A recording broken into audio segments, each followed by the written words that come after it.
You commute every single day, maybe 20 minutes, maybe 45, maybe more. 5 days a week, 50 weeks a year. That is somewhere between 80 and 200 hours annually that you are spending in a car, on a bus, on a train, or somewhere in between.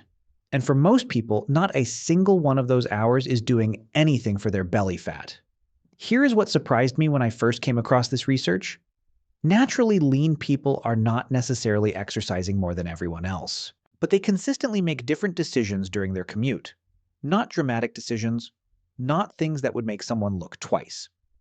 Just 7 small habits during the same time everyone else is sitting in traffic or scrolling on a phone. A study from the British Journal of Sports Medicine followed over 150,000 people and found that active commuters, people who walked or cycled to work, had 11% lower rates of overweight and significantly less visceral fat than passive commuters. Not from gym sessions, not from diet changes, from how they got to work. And the habits we are covering today go far beyond just walking to work. They include what you listen to, what you drink, how you sit or stand, and one habit most people do every single commute that is raising their cortisol before the workday even begins. Stay with me because habit number 4 is the one that will change how you think about your morning commute completely. Before we start, drop a comment. How do you commute and how long does it take? And what do you usually do during that time? Here is the biology behind why commute time matters more than most people realize. Your commute happens at 2 of the most hormonally significant moments of your entire day. The morning commute occurs during or immediately after your cortisol awakening response. Cortisol is at its natural daily peak in this window. Your body is primed to mobilize stored energy, including fat, as fuel. What you do during this window either uses that cortisol as a fat-burning signal or amplifies it into a fat storage signal. The afternoon commute occurs during the natural cortisol transition toward its evening decline. This is when your body needs cortisol to fall smoothly, so overnight fat burning can begin on schedule. What you do during the afternoon commute either supports that decline or interrupts it. 2 daily windows. Both determine fat burning. Both happening during time you are going to spend commuting anyway. 7 habits decide which direction those windows go. Habit number 1. Walking or cycling instead of sitting when possible. This is the habit that produces the most dramatic difference in the research. Naturally lean people in cities often make this choice without framing it as exercise. They walk to work if it is within 20 minutes. They cycle if it is within 30. They take public transport to a stop further away and walk the final stretch.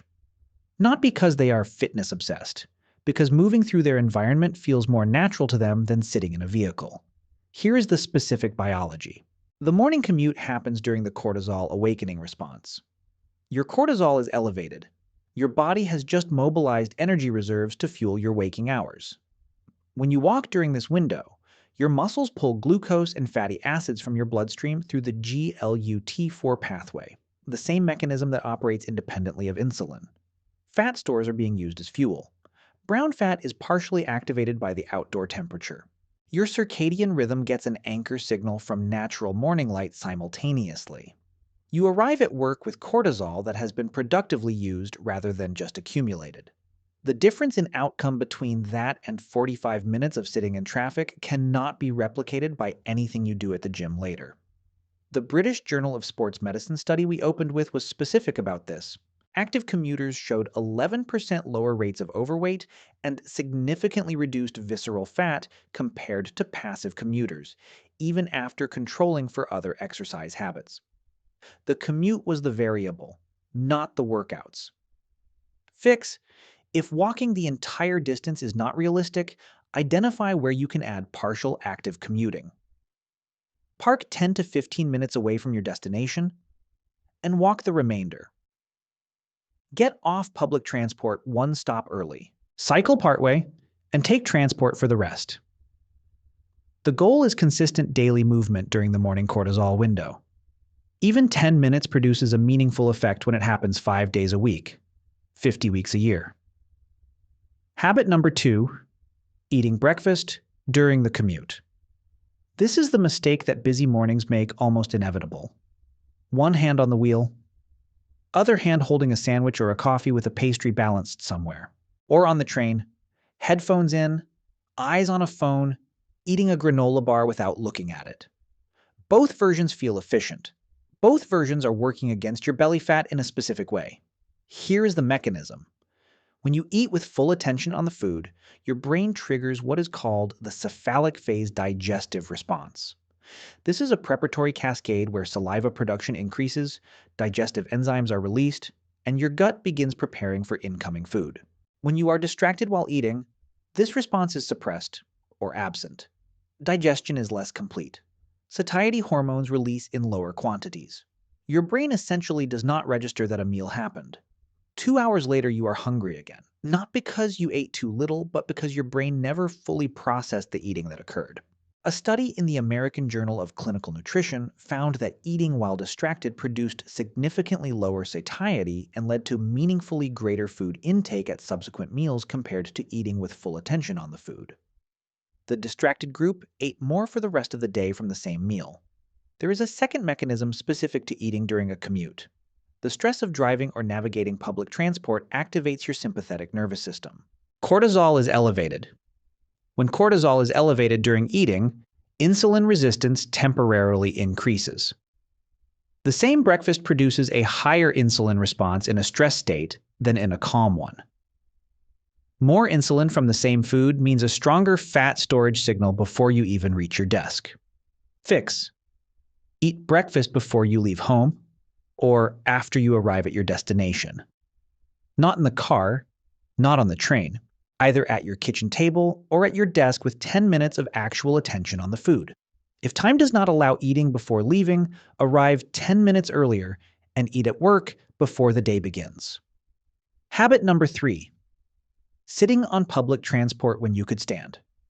This is the habit that naturally lean people tend to have as a quiet preference rather than a deliberate choice. They stand on the train, they stand on the bus. Even when seats are available. Not to be polite. Not for some health reason they are consciously aware of. They just prefer it. Here is what that preference is producing biologically. Standing activates your postural muscles continuously. Your core, glutes, and leg muscles maintain low-level activation throughout the journey. Standing on a moving vehicle adds an additional element. Your body constantly makes small balance adjustments in response to the vehicle's movement. Stabilizer muscles across your entire kinetic chain engage repeatedly without any conscious effort. These micro-activations accumulate into meaningful NEAT, non-exercise activity thermogenesis. 30 minutes of standing on public transport burns roughly 30 to 50 more calories than the same time spent sitting. Multiply that by 2 journeys per day, 5 days per week, and you are adding 300 to 500 additional calories burned per week, without a workout, without changing your schedule, without anyone knowing you are doing anything intentional. Over a year, that compounds into roughly 2 to 3 kilograms of additional fat burned purely from standing during the commute. A study in the British Journal of Sports Medicine confirmed that standing compared to sitting during transport produced significantly higher NEAT and caloric expenditure, with the effect being amplified by the balance requirements of moving vehicles. Fix. When you board public transport, default to standing unless the journey is very long or you are physically unable. Let your body balance naturally with the vehicle's movement. You do not need to hold on tightly or brace yourself deliberately. Just stand and let your stabilizer muscles do what they were designed to do. Habit number 4.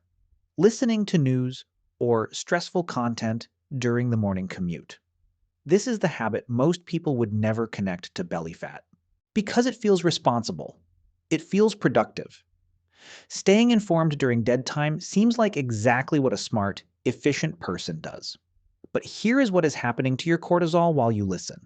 Your brain cannot fully distinguish between stressful information and a stressful event when it comes to the physiological response. Hearing about a conflict, a crisis, a politically charged debate, or genuinely disturbing news triggers the same HPA axis activation that an actual stressor would. Cortisol rises. And in the morning commute specifically, this is amplified by something called the cortisol awakening response.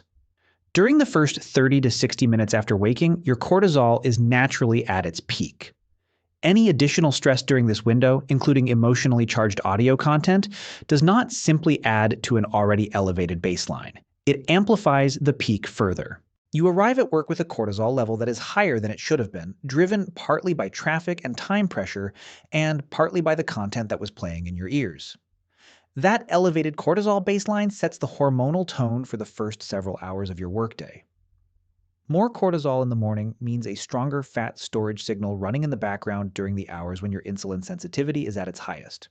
A study published in Frontiers in Psychology found that stress-inducing media content during commute produced measurable cortisol increases comparable to mild psychological stressors, with morning commute exposure having stronger amplifying effects than afternoon commute due to the cortisol awakening response interaction.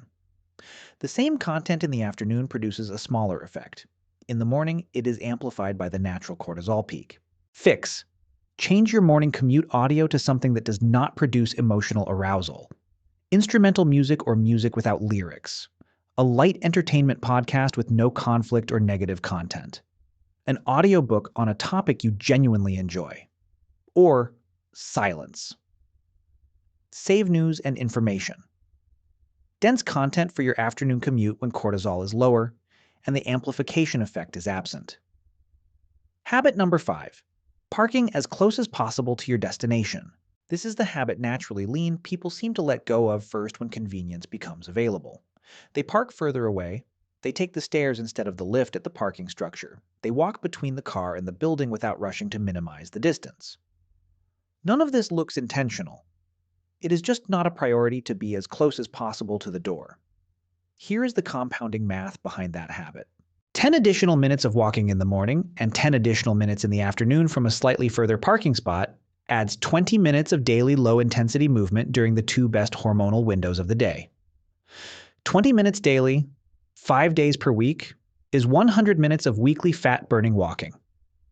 At a modest estimate of fat oxidation during low-intensity walking, this accounts for several thousand calories per month of additional fat burning that requires no gym time, no workout clothes, and no schedule adjustment.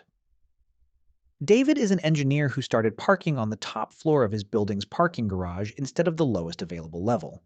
He added stair climbing down and up and a slightly longer walk to the entrance. Roughly 15 additional minutes of daily movement. 6 months later, he noticed his waist was measurably smaller. He had not changed his gym schedule, his diet, or anything else he could identify. Just the parking spot. A study in preventive medicine followed participants over 12 months and found that parking further from destinations and walking the remainder was associated with significantly higher total daily step counts, lower BMI, and reduced visceral fat compared to convenience parking. Fix. Make a deliberate decision to park further away than necessary. Not so far that it becomes impractical, just far enough to guarantee a 10 to 15-minute walk each way. If you use public transport, get off one stop earlier on at least your afternoon commute. The movement does not need to be dramatic. It just needs to happen consistently during the hormonal windows when it produces the most return. Habit number 6. Drinking sweetened coffee or energy drinks during the commute. This is the morning commute mistake that most people make while genuinely believing they are just getting started the right way. A sweetened latte from a drive-thru, a flavored iced coffee from a petrol station, an energy drink to wake up properly before work. All of these feel like reasonable fuel for the morning ahead. All of them are creating a specific combination of hormonal problems during the worst possible window for those problems to occur. Here is what happens when you drink sweetened coffee during the morning commute. First, caffeine on top of an already elevated cortisol awakening response pushes cortisol higher than either would go alone. Second, the sugar in sweetened coffee drinks spikes insulin without producing any meaningful satiety, because liquid calories bypass the stomach stretch receptors that signal fullness to your brain. Cortisol elevated, insulin elevated, neither satiety signal activated. This is the hormonal environment in which visceral fat accumulates most readily. High cortisol tells your body to store energy in visceral fat specifically. High insulin tells your fat cells to absorb and hold. No satiety signal means you are still hungry, despite having just consumed 200 to 300 calories. You arrive at work stressed, overcaffeinated, insulin spiked, and still hungry. A study published in the BMJ found that sweetened beverage consumption was independently associated with visceral fat accumulation, with the effect being significantly stronger when consumed alongside cortisol elevating situations such as morning stress and peak cortisol periods. The morning commute is precisely that situation. Fix: if you want coffee during your commute, switch to plain black coffee. No syrups, no milk with sugar, no flavored additives. Caffeine without liquid sugar removes half the problem immediately. Better still, have your coffee at home before leaving after a glass of water and some protein, and drink plain cold water during the commute itself. Cold water provides mild alertness through thermogenesis and rehydration without touching your cortisol or insulin. Habit number 7. Spending the commute in sympathetic activation.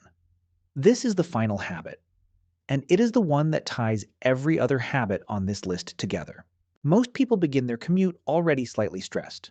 The alarm, the rush to get ready, the pressure of being on time, and then traffic, delays, crowded carriages, someone driving badly, running to catch a connection.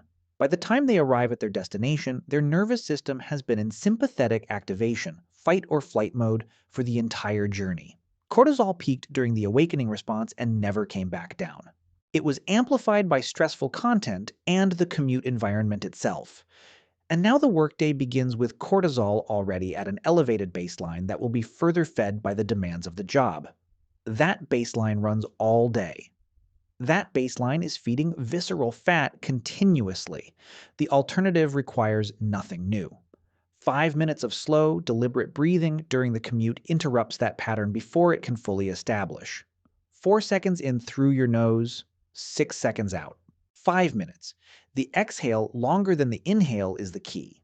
That ratio directly activates your vagus nerve and begins shifting your autonomic nervous system from sympathetic toward parasympathetic. You do not need to close your eyes. You do not need to sit differently. You do not need anyone to know what you are doing. You are simply breathing slightly differently than you would have by default. A study published in Frontiers in Human Neuroscience found that slow-paced breathing at 4 to 6 breath cycles per minute for 5 minutes produced significant cortisol reduction and improved heart rate variability, with the effect being strongest when practiced during or immediately before anticipated stressors. Your commute is the anticipated stressor.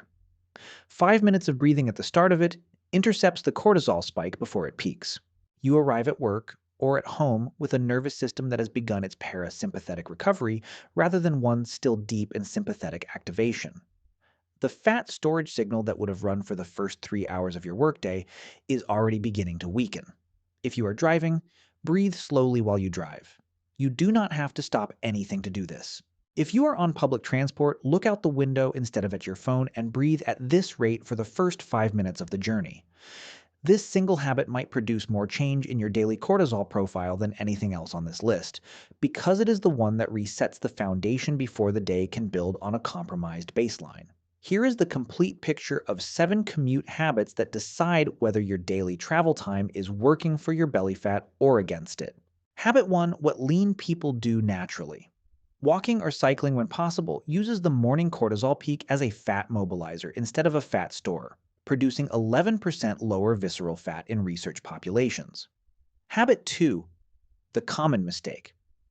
Eating during the commute suppresses the cephalic phase digestive response, reduces satiety signaling, and creates a stress-eating combination that increases food intake for the rest of the day. Habit 3: what lean people do naturally. Standing on public transport activates postural and stabilizer muscles continuously, adding 300 to 500 calories of weekly NEAT without any dedicated exercise time.